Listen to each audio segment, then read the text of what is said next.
This is WPSL Port St. Lucie, the talk of the Treasure Coast. The opinions on this program are those of the program host and guest and not necessarily those of WPSL. WPSL does not endorse products that may be mentioned. Any reproduction or retransmission of this broadcast is strictly prohibited without written consent of WPSL. Legal questions?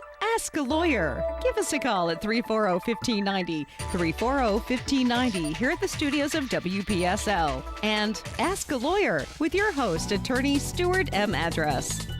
Good morning. I'm Stuart Address, and this is Ask a Lawyer for February 21st, 2020. Welcome to our listeners on WPSL, and again, our newest listeners on WSTU, 1450.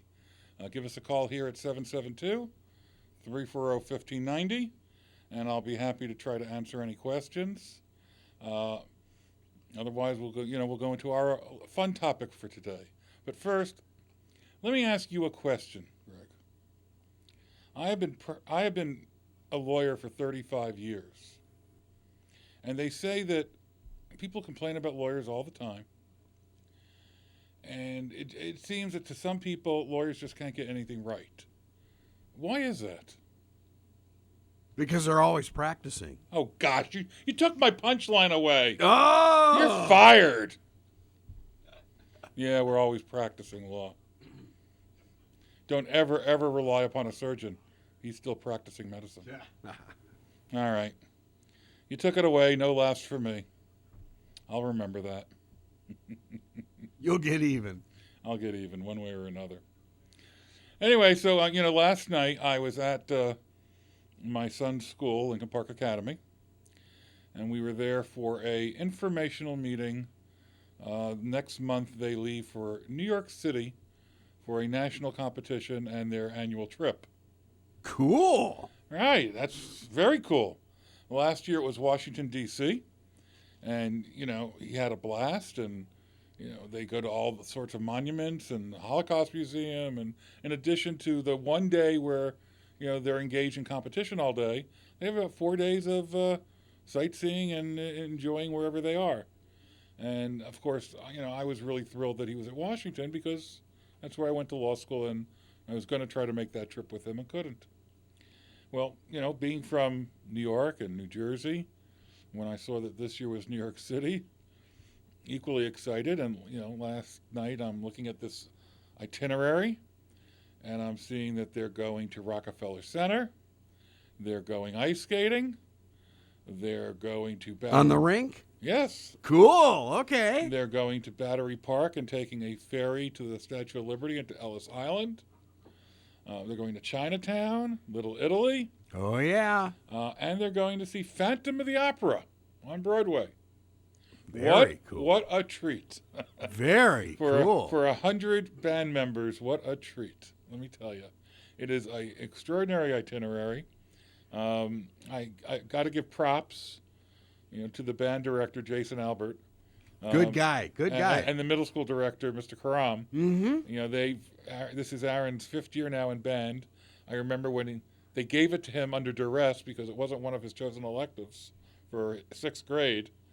I told him, well, just do it for this year and we'll do something else next year. And it's really been a wonderful experience. I enjoy it myself. Mr. Albert is he loves the kids. Yes. And you could see the pride on his face when some of them are really extraordinary. And Lincoln Park, they routinely go to competitions and get awards and superior ratings and, first place, gold medals, silver medals. And the choral group yes. goes to Disney, and, you hear the audition process to get to Disney, and Lincoln Park Academy is competing against 4-year universities to get those slots. Right, and, an interesting thing about New York, Mr. Albert was talking last night that apparently Lincoln Park's category or classification, given the size of the high school, is 2A. Right, yeah. And he was saying that, they have 5 different bands. My son's in 2, percussion and steel drum. But they have the symphony, they have jazz. Of course, we deal with Laura with the strings. Right? And so he was saying that there are some of these categories where there aren't any other competitors in 2A. So that they were given an option. You can either compete in 2A for grades but no awards, or you can move up to the bigger high schools in 3A and compete against them. And I didn't have to even pause a moment to know what Mr. Albert picked. Of course, they're going to be competing against the bigger high schools. Cool. I love it. And love I it. bet That's you great. they're going to come home with a nice trophy full of awards. They're that good, and it is such a wonderful program. And it's amazing to think that I'm saying all this right now when in 6th grade all I want to do is get them out of it. That's So, amazing. lawyers can be wrong, and so can parents. Hey, And we'll be talking about that a little bit more later. Yeah, I'll tell you, it is truly an amazing place. It really is. It's really good when the kids can get good teachers and good instructors. It makes a big difference.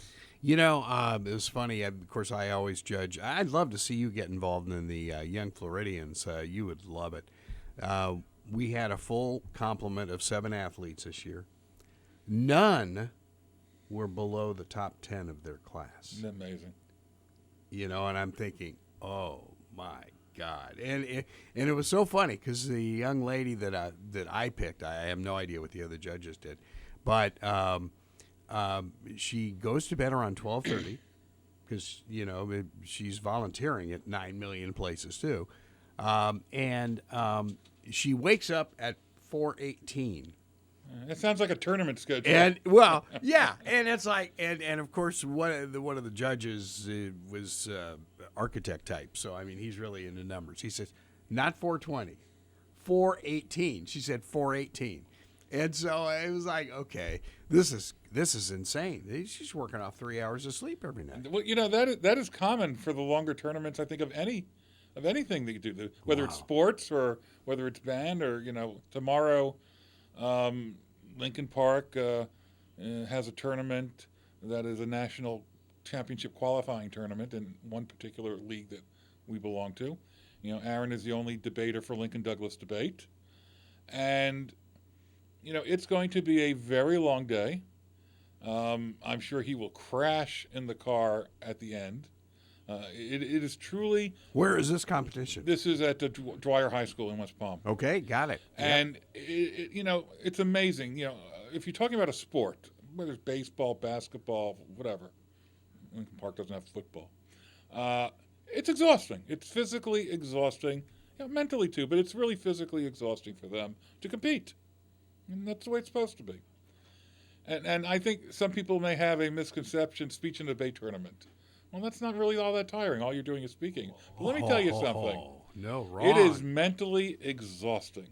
These kids at the end of a tournament are wiped out because not only are they focused on their pieces, practicing their pieces in between rounds, they're focused just on the competition itself.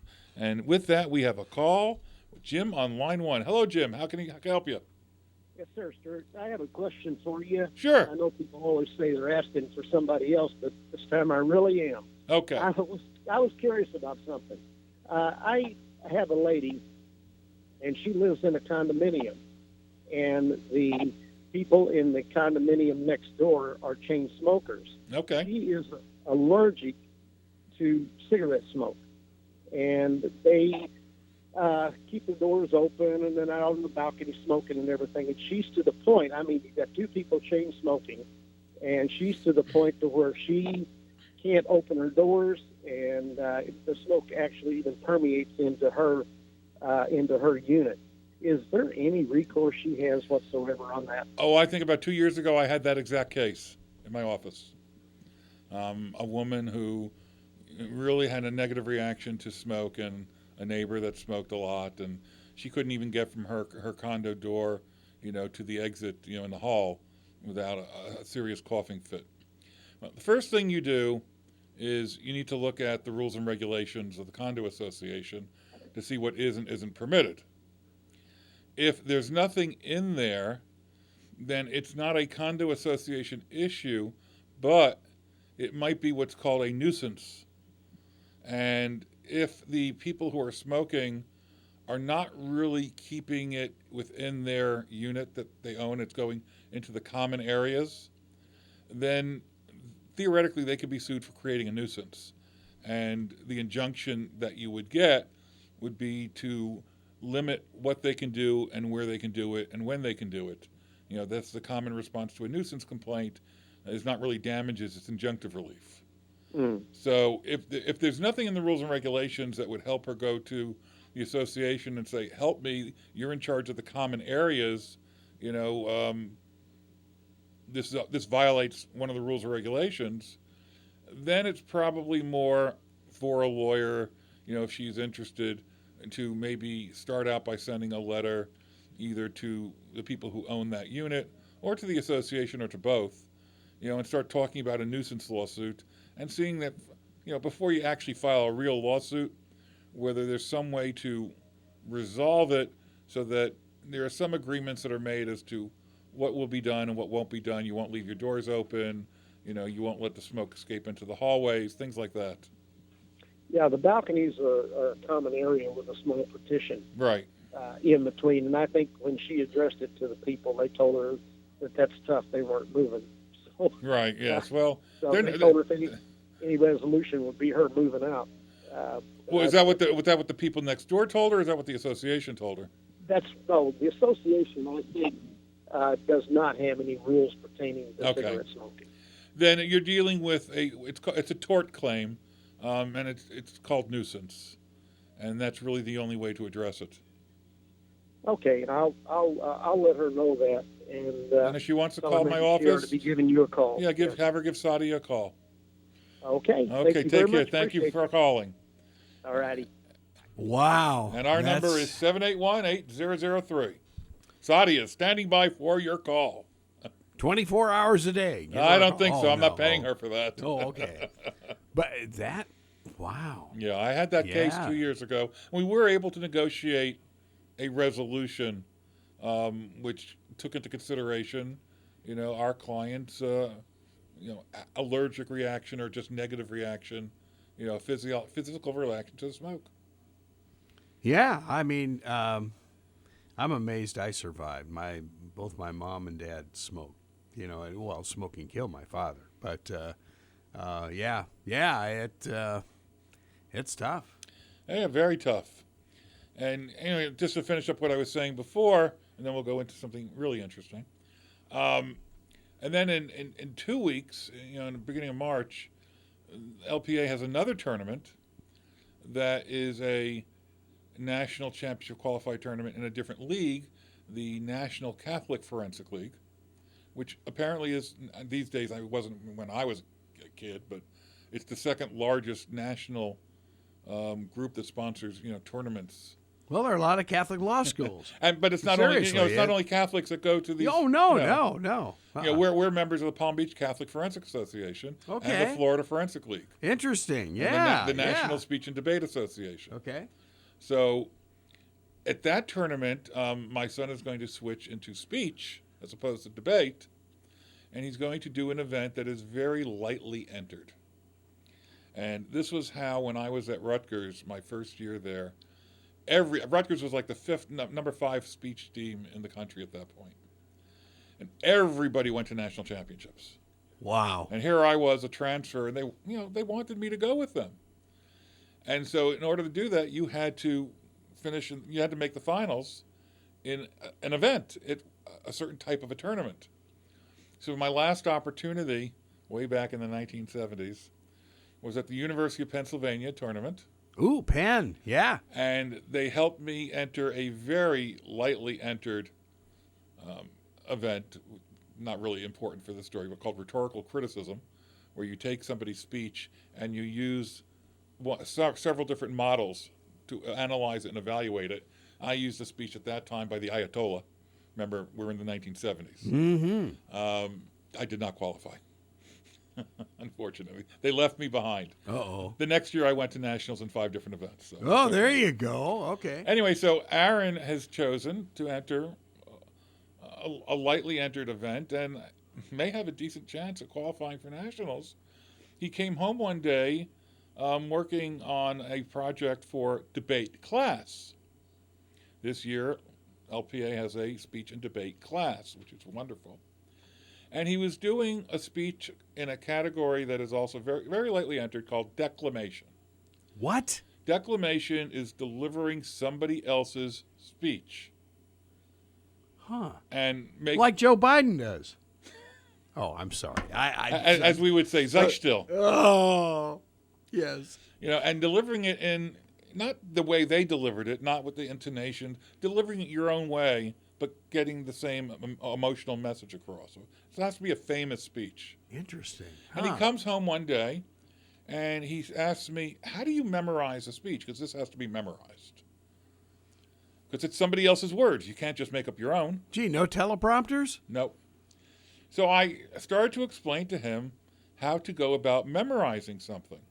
And we worked for about an hour, and it turns out this is a speech by Elie Wiesel.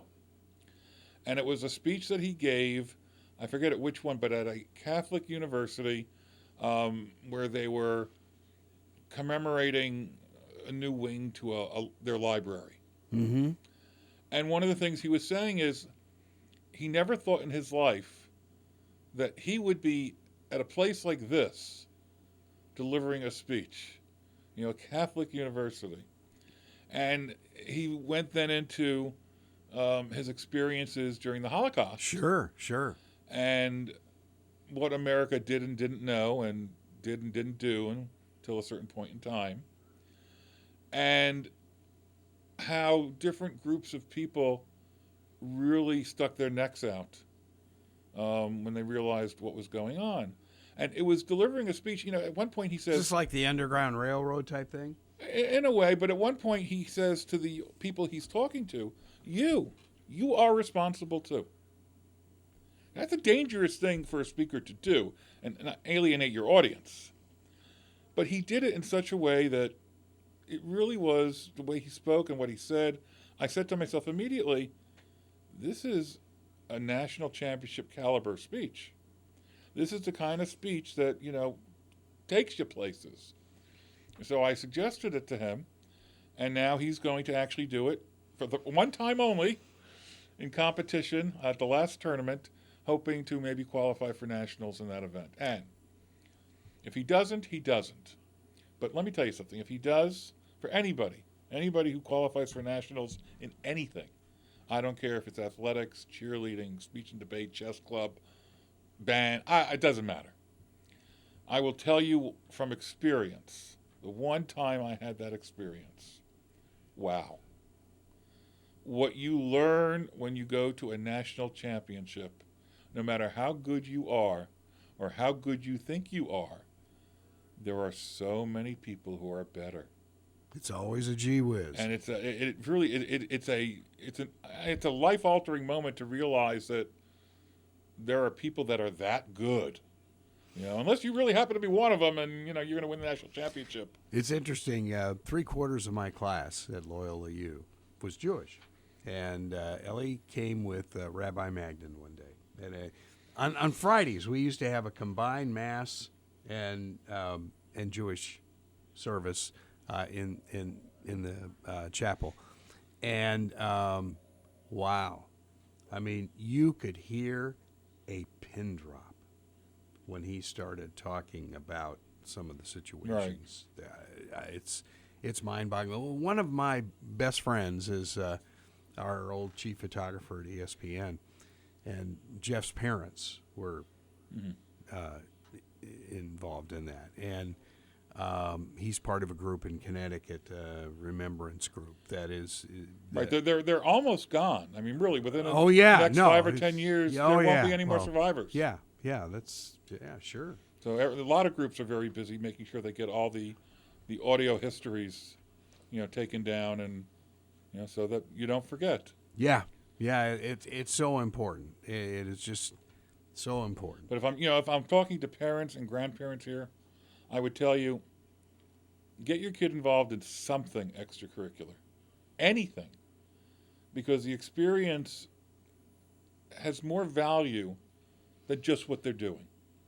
I mean, if they're competing, learning how to work with a team, learning how to, help others, and accepting help when it's needed, and supporting somebody who had a bad round, meeting people from other schools. The experience. That's what's cool. The experience That's is just what's extraordinary. Really cool. Yeah, yeah. I mean, when I did it, look, we went to tournaments at UPenn and Boston, and when I was at George Washington University, Virginia and West Virginia, Maryland. But, all these people from other schools and different accents. This is what, you're going to school for. You're growing up, you're learning, you're getting educated, and you're being exposed to different types of people, and that's a good thing no matter what you're doing. That's so much. What's so much fun about IRSC basketball is that we're meeting kids from all over the world. The team that we played the other night had 2 Australian kids, and you just think, okay, we have a lot of Slovenians, Croats, Serbians, you name it. I mean, they're all. And now you do radio. Are you able to pronounce those names? I had a funny incident. Funny you say that. There was we were playing Daytona, and May I buy a vowel? Young man from Slovenia, and the coach is I'm very close to him. He was at Palm Beach for years, and so he gets a text from one of the players' moms. I mispronounced his name. She was listening in Slovenia, so. Anyway, he sheepishly comes up to me. Can you pronounce his last name? And I got it. So, and I said, give me the mom's name. So I said, hi to mom. Hi, mom, in Slovenia. It was great. It was just great. But no, I butchered his name. That's not uncommon. All right. Anyway, I had an interesting experience this week, and I have a topic for some discussion. After delaying it for 362 days, I finally allowed my son to get his driver's permit. Whoa! Okay, look out below. So let us talk to you parents and grandparents out there who may have a child that has a permit or actually a license already, but are still in the house under 18, and we'll even do a little bit about over 18, and what you may need to know. Because I had to learn it, so I did a little bit of research. First of all, let me give you some very scary statistics. Okay? 33% of all deaths among 13 to 19-year-olds in 2010 occurred in motor vehicle crashes. 1/3. What? 1/3. Wow. And according to AAA Foundation for Traffic Safety, they report that per 100 million miles driven, teens that are 16 and 17 were involved in 361 injury crashes in the particular year they were studying. And the second highest group were those that were 18 to 19, that had a rate of 197 per 100 million miles traveled. Okay. Statistics show that 16 and 17-year-old drivers, their death rates increase with each additional passenger. Now that's something you may not think about. The kid finally gets their distractions. license. Exactly. You bet. So the more kids in the car, the more noise, the more distractions, and it's something that a parent might want to consider. Only allowing 1 or 2 other people in a car at a time until your kid is really a good driver. I wouldn't have thought of that one. Only 44% of teens said they would definitely speak up if someone were driving in a way that scared them. That means 56% would sit back and be scared about the way this person was driving and not say anything. Peer pressure. Peer pressure, yeah. Okay. My mother's not afraid to tell me, oh, no, don't. But that comes with age. Wow. Yeah. She's listening. And she still does that, right? That's right, yes. Especially if you go to what's called a circle. She does not like circles. Traffic circles. Oh, yeah, I love it. In New Jersey, we had jug handles. Oh, yeah. More than 40% of teen auto deaths occur between the hours of 9 p.m. and 6 a.m., which may be why in Florida, when you get your permit, I think it's for the first 3 months, you cannot drive after, I think it's 6 p.m., even with an adult in the car. you have to wait a certain period of time before you're allowed to drive at night. And then I think there's a limitation like at midnight for a certain period of time until you can drive at any time with an adult in the car and to get your regular license. Nothing good happens after midnight. Talking on a cell phone for a teen particularly, can double the likelihood of an accident as well as slow a young driver's reaction time to that of a 70-year-old. These, look, it's unsafe enough for us. Now against the law in Florida, we had a whole show on that about texting while driving. You can't even be on a cell phone if you're in a school zone or a construction zone. Right. But to let the kids be on the phone while they're driving almost doubles the risk of an accident. Wow. Makes them like a 70-year-old. Not to say 70-year-olds are horrible, but yeah, you're looking at me. You go when down you to say Broward that. and Miami-Dade, the 70-year-olds are horrible. Yeah. They're like teenagers down there. 1 in 5 16-year-old drivers has an accident within the first year of driving. Wow. Now, that usually means, I guess, that That's scary. the adult is in the car. Because Yeah. here you have a permit, you can't drive on your own. Right, yeah. And the last one, before we talk a little bit about the law, crash risks for teens increase incrementally with each mile per hour they're driving over the speed limit. Yeah. Now, my son knows that, not right now when he has a permit because I'll be in the car. But he already laughs about it because he knows that when he gets his license, I'll be installing one of those devices that tell me every time he brakes hard, every time he goes over the speed limit. Oh, like those insurance Exactly. things. Yeah. It'll give me a readout and a report real time so that if I need to, I can disable the vehicle. Just like the cops do where they turn off the engine. Whoa, really? Those devices are I didn't- available to parents. And, if you... I didn't know that. Wow. This isn't an invasion of privacy of looking in your teen's room. This is him driving a 3,000 pound vehicle. That's a weapon. That is a weapon, yes. And if they're not doing it in an appropriate fashion, there's technology to allow you to know that and to take appropriate action, whether it's letting them pull over and calling them and yelling at them, or telling them to come home, or turning off the engine and dealing with it however you want to deal with it. But I would rather do that than get a call from a police officer one day. That's terrifying. So, those things are available, and my son laughs because he knows for certain. He knows it's being installed, in a year when he has a license, but he knows I'm not going to let him drive in the beginning. Because, this is what I've tried to tell him, and I would tell everybody out there, your parents, grandparents. It doesn't matter how good of a driver your kid is. What they are not excellent at, and they cannot be excellent at without experience, is anticipating what idiots do on the road. Yeah. Anticipating the car in front of you that you just know is going to turn right now into your lane. You just could tell. You have that spidey sense. Sure. Okay? Looking behind you when you're stopping at a red light to make sure that car is going to stop too. There are a couple times I've gone to stop at a light and I see the guy behind me isn't paying attention. So I go through the red light. I would rather do that than have a definite rear ender at 50 miles an hour. It's funny. Ever since I got rear-ended right down here on Orange Avenue, as a matter of fact,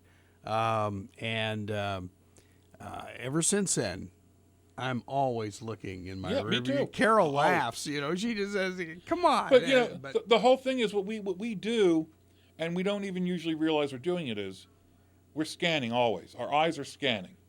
It's like a radar. Sure. You're looking for potential hazards if you're a really good driver, because most accidents are probably not your fault. So the idea is to prevent the accidents that aren't your fault. Right. And that only comes with experience. It doesn't matter how good a driver I am or my kid is. If you're not able to anticipate and understand what goes on in the road, where people are supposed to stop at this circle and yield for you, man, if you just keep on going, you're going to get hit. So there's this circle right where I live, Abington and Savona, I know they don't always stop when I'm about to go across the circle onto Abingdon.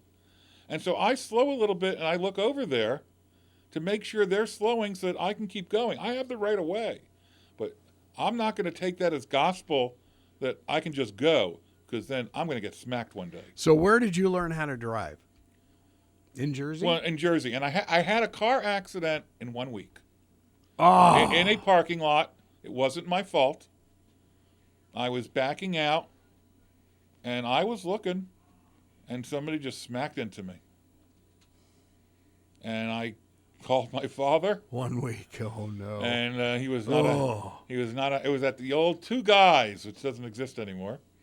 You know, it's the equivalent, I guess, of, I don't know, Walmart or whatever. Okay. And, you know, you get the name and the address, get the insurance information, call the police. If you didn't want the police called, call the police. Make sure there's a report. But yeah, see, even I know it wasn't my fault, but I had an accident in 1 week. That's of having an actual license, because I was alone in the car. Right. Okay. I don't remember how I learned to drive. I do remember I did the driving school at some point. Did you have driver's ed in school, or? We had driver's ed, and then I think my parents paid to get me private driving lessons. Yeah. I did too. You know, I'll work with my son, and then at the end I'll get him some additional private driving lessons. And if I can't work with him, then I'll do that a little bit earlier rather than later. But, you know, it's no matter how well you're taught, the goal is to know what's about to happen.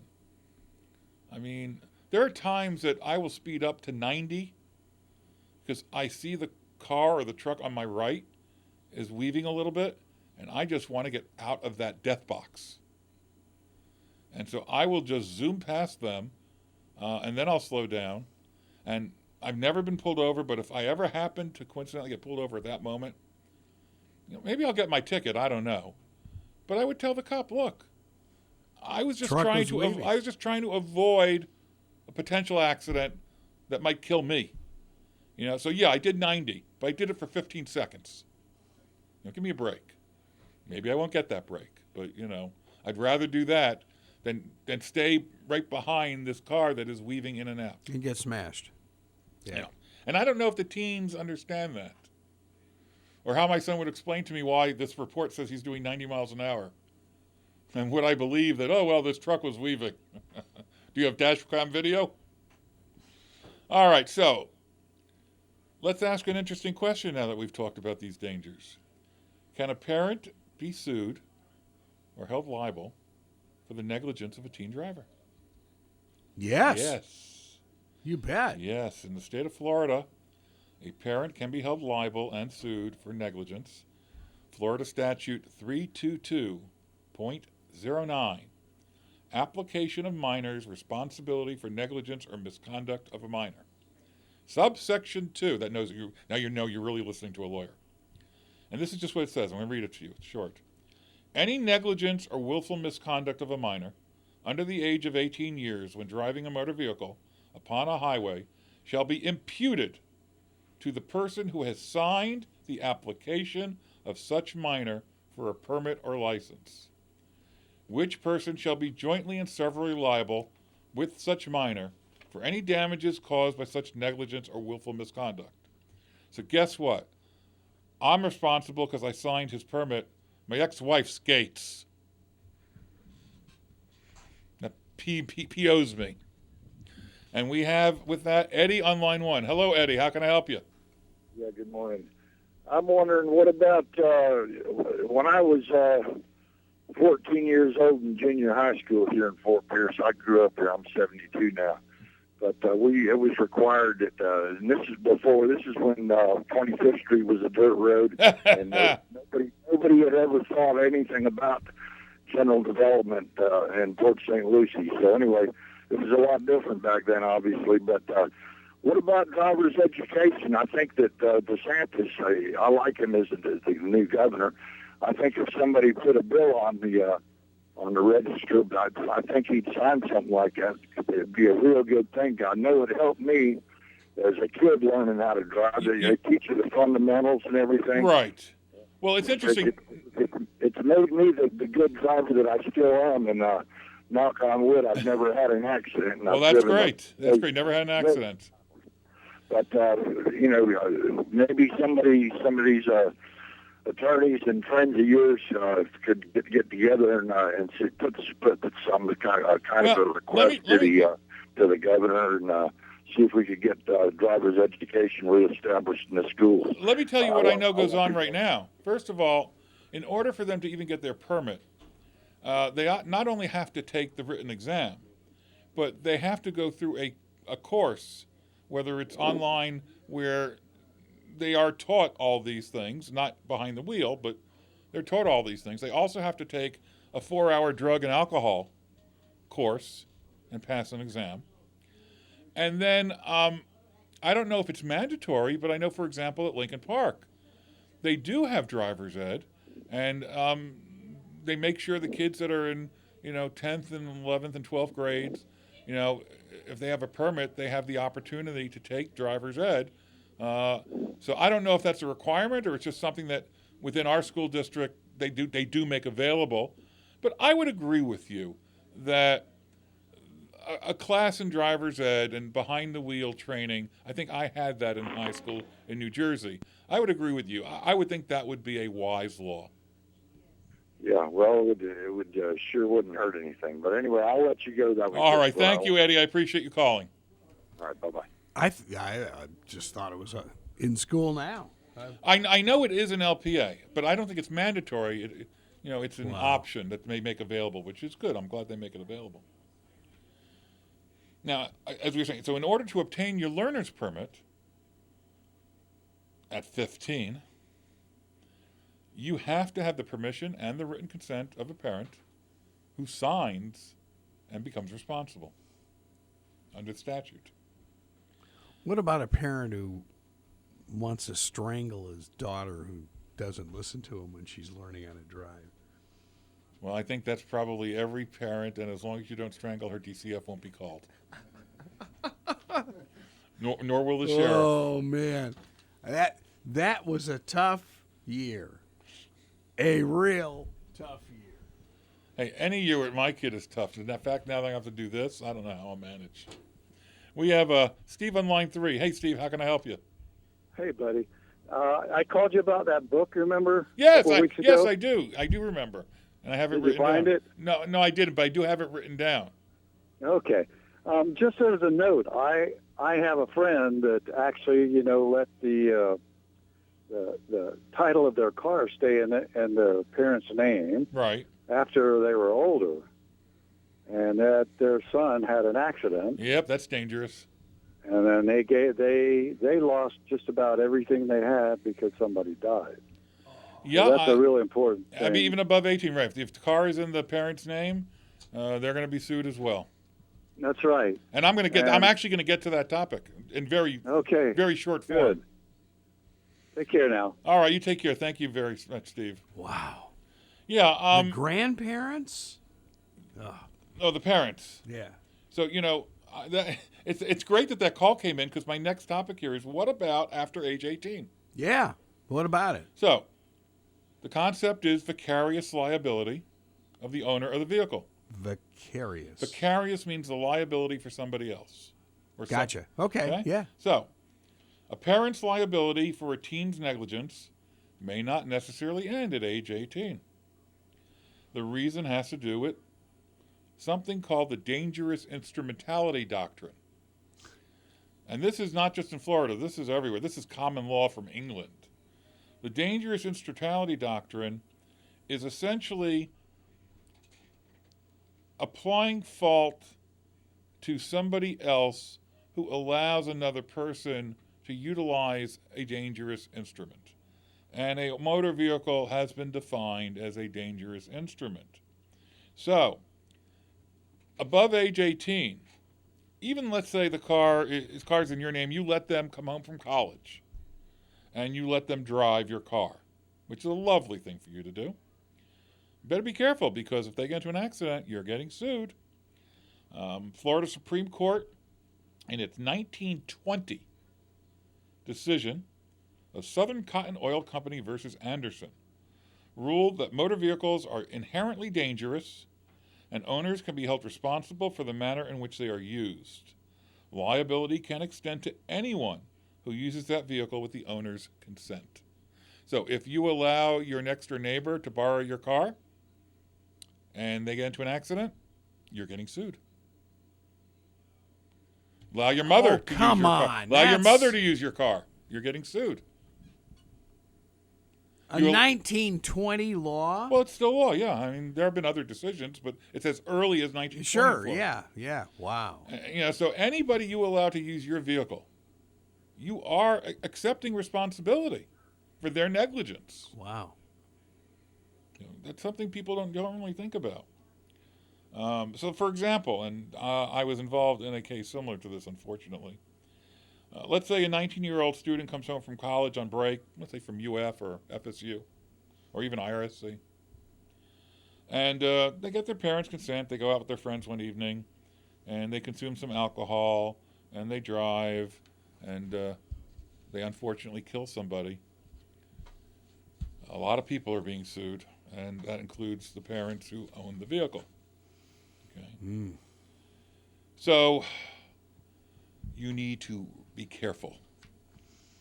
Now, what happens when two parents are separated or divorced? Oh, come on. Now you're Oh, really yes. doing it. Oh, yes. Who gets sued if the kid screws up? Well, first of all, we know that I'm getting sued because I'm the one who signed the consent form.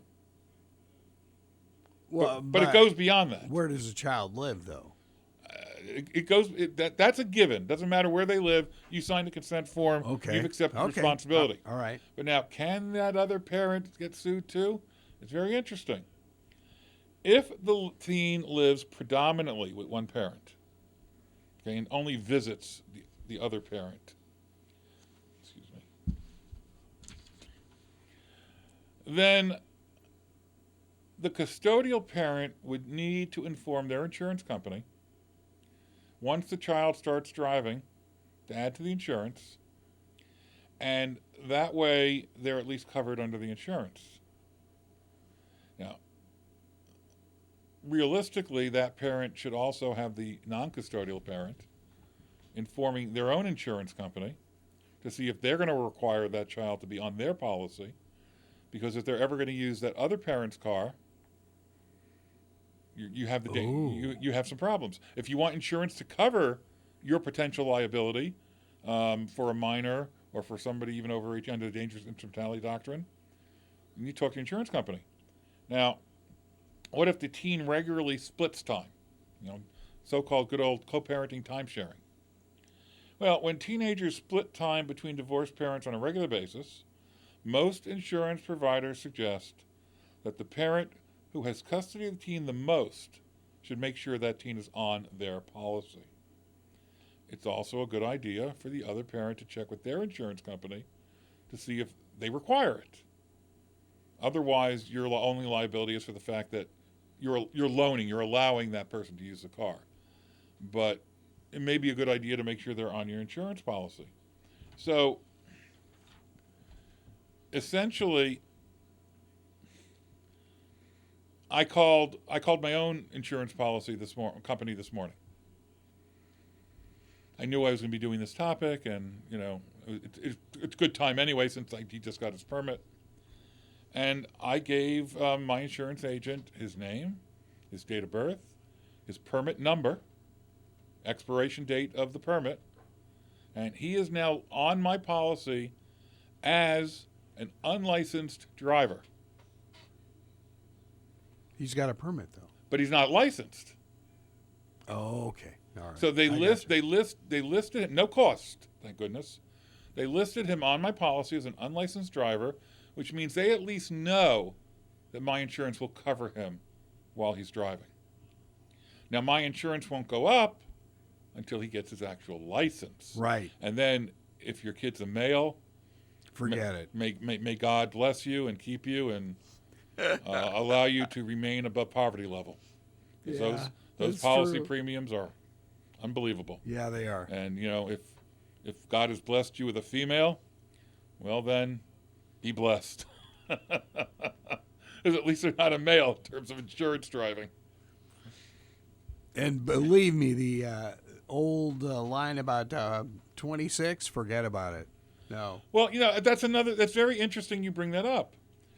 When you go to rent an automobile, you often find that you can't rent it unless you're 25. Mm-hmm. And Yes. I don't remember whether it was the rabbi who comes up next and Ask a Rabbi, when we might have been talking after services at an ONEG or something, or whether it was somebody else who told me this. But the prefrontal cortex of the brain is not fully developed until you're about 25 years old. It is continuing to develop. The area of impulse control and logic, reason, is still developing until you're about 25. That's never developed for me. But that is why insurance is so high until you're 25. Lower for a female, but higher for a male. And why auto insurance companies typically won't even allow you to rent a car unless you're 25. The risk to them is too high for them to want to engage in it. Uh-huh. Wow, that's So, amazing. the fact that auto rental companies don't want to rent cars to unless you're 25, knowing that they're looking at all sorts of statistical data, actuarial tables, everything, should tell any parent of a teenage driver, be careful, because your kid may have the best intent. You may have made sure that they were very well prepared and trained, to get on the road. But their prefrontal cortex is not fully developed, and they may do stupid things. And they may pay the price. Others may pay the price. And you may pay the price. And driving outside the country is a whole different thing. That's right. You definitely. I mean, I think there are some insurance companies actually that won't let you take a vehicle into Mexico, period. That's not because of driving. No, that's true. That's because of the risk that it's going to be stolen. But there are insurance companies that won't allow you to drive into certain countries unless you're 30. They want you to have more skill. I know, anytime you go to a big city, for example, if I were to drive to New York now, I would not want to drive in the city. I didn't mind it when I lived in that area. I was used to it. I gotcha. Yeah. Okay? But now with cabbies and everybody else going from 1 lane to 7 lanes over in one swoop, I would not want to drive, and I can understand other people being nervous wrecks. When Carol and I were up at the ESPN 40th anniversary, we took Sunday to go up to Boston to see her old television station and drive in the city. Oh my God, what a mess! And we had a rental car, and I'm just sitting there going, "Oh, this is awful," And it was. I remember all the times that I had to drive in Washington D.C. or on the Beltway. That's a nightmare. Which is a horrible. It was a horrible road 40 years ago. At best. And it's a horrible road now. Any of these major cities or areas, traffic, go drive down on the 95 in Miami-Dade and bumper-to-bumper traffic. I think you want your kid to be well-versed in how to handle that kind of traffic and what people do in that kind of traffic.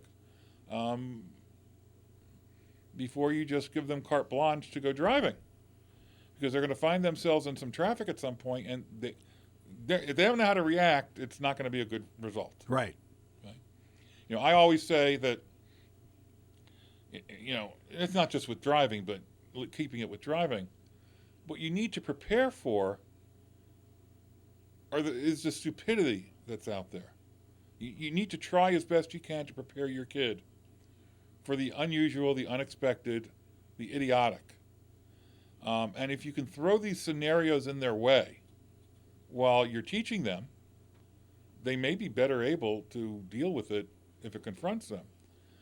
The first time I might say, I'm going to let Aaron driving traffic, my heart's going to be beating 1,000 beats a minute. Oh, yeah. Because there's always a first time. Yeah. You know, there's a first time a brain surgeon does brain surgery. I don't want to be that patient. But there is a first time. There's a first time a lawyer goes to trial, and, you know, you may have to get that lawyer because he's cheaper than others, but you probably don't really want the lawyer who's never been in court before the first time. You don't want anybody who doesn't know what they're doing. So it's no different than a teen in traffic or trying to get out of a crowded parking lot at the mall during Christmas, where their eyes have to be looking 18 ways at all times, for cars or for people. There are so many people, my son observed this yesterday, who still don't understand, under no circumstances, walk behind a vehicle. You may not be seen. Yeah. And even if it's the driver's fault, you may be the one that's dead. You don't walk behind a vehicle. At least my son knows that, so if he's walking, I'm sure he's safe. But, you know, as I was pulling out of LPA yesterday, you know, the parking lot's full because of the meeting. Sure. And behind me are people walking to their cars, kids with, you know, band instruments. And, of course, they're not looking anywhere. Exactly. Other cars from both directions behind me. Now, fortunately, these days, you know, look, I have my little screen that shows me what's going on behind me. And I know that if I get too close, it's going to beep, beep, beep, beep, beep, you know. But still, I'm looking at the screen, then I'm looking to my right, then I'm looking to my left. I'm looking back at the screen. I mean, the screen is a component, but I'm backing up really, really slow. Because even though the screen says everything's okay, and my eyesight tells me everything is okay, there may be a little one that is not being observed, or that's going to dash behind me in a second. I get it. And that's what you got to worry about when you give anybody to driving. But when you give the teen the keys, got to be prepared, folks, or you're the one that's going to be sued. And now all the teens are, you know, going to be very angry at me for this show because I'm telling their parents, you know, don't let them do things. And what you did with the insurance is very important. Yeah, call your insurance company. Make sure your teen is on your policy, even if they have a permit. You know, protect yourselves. Anyway, I'm hearing that lovely music, so it's the end of another edition of Ask a Lawyer. I will be back next Friday. I hope you all have a wonderful weekend and a good week. And if you need to, call us here next Friday or call my office at 781-8003. We'll be happy to try to help you. Take care, everybody. Bye-bye.